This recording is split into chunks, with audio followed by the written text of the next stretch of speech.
Pour moi, clairement, et ça fera partie du programme, je veux qu'on aborde la question et qu'on pose clairement la question de l'urbanisme. Quand on parle de la construction, des nouvelles constructions qui arrivent, de la densification dans les quartiers périphériques de la ville, je crois que là-dessus, il faut qu'on travaille davantage avec les habitants. Davantage sur le respect de la qualité de vie qu'on apporte. Qu'est-ce qu'on apporte en plus ? Qu'est-ce qu'on va offrir aux habitants qui sont déjà là et comment les nouveaux vont s'insérer dans le nouveau quartier. Et je crois que là, on aurait pu aller plus loin. Aujourd'hui, les gens ont envie de participer à la politique publique. L'objectif, c'est quoi ? C'est de concilier la production de logements en préservant la qualité de vie et même en améliorant la qualité de vie.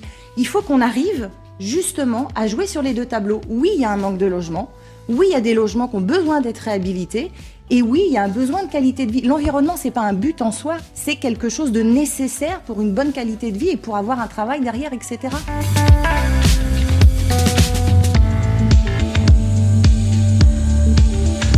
C'est une ville avec des jardins plus accessibles pour les nouveaux immeubles. Et ça, c'est différent. Ça veut dire qu'il faut que ce soit vraiment en proximité et que les uns et les autres, les Nantaises et les Nantais, puissent avoir la possibilité au plus proche de chez eux de profiter de ces temps de convivialité, de ces lieux de rencontre, de ces possibilités de faire du jardinage, de la culture et autres. Vous savez, dans le logement social, quand il y a une opération de réhabilitation, il y a toujours une demande de végétalisation au pied d'immeuble, d'expérimentation sur un jardin familial, de mise en place d'un composteur. Il y a beaucoup d'opérations qui se font aujourd'hui avec l'association Composterie qui marche très bien.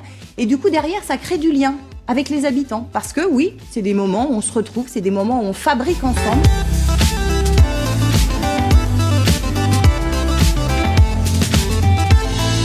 Aujourd'hui, en centre-ville de Nantes, 50% des déplacements qui se font pour des déplacements de moins de 3 km. Et je crois que c'est là-dessus qu'il faut qu'on travaille, qu'il faut qu'on sécurise les pistes cyclables, qu'on mette aussi des attaches vélos plus fréquents dans toute la ville, qu'on permette aussi la marche, parce que là aussi on touche à quelque chose de très fort au niveau de la santé. Et la question de la santé environnementale, on y reviendra peut-être avec le diesel d'ailleurs, la question de la santé environnementale, elle est très importante dans les villes. C'est là qu'on vit. Aujourd'hui, il y a 80% de la population européenne qui vit en ville. Sauf qu'on sait tous très bien que nos enfants, ils sont de plus en plus allergiques, ils sont de plus en plus réactifs, et qu'il faut donc faire avec et équilibrer. Et je pense qu'il faut donner les moyens aux habitants, aux citoyens, aux Nantaises et aux Nantais, de changer les pratiques.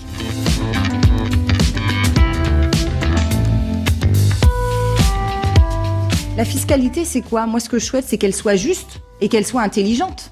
Qu'elle soit juste pour une équité et qu'elle soit intelligente pour l'avenir. Parce que le budget, c'est quoi ? C'est avant tout un outil. C'est un outil pour créer de l'emploi. Pourquoi on n'encourage pas davantage le secteur de l'automobile à faire des moteurs moins polluants ? Pourquoi on n'encourage pas davantage le bâtiment à faire de la rénovation énergétique ? On sait que ça fait baisser les factures et on sait que derrière, que ça crée de l'emploi.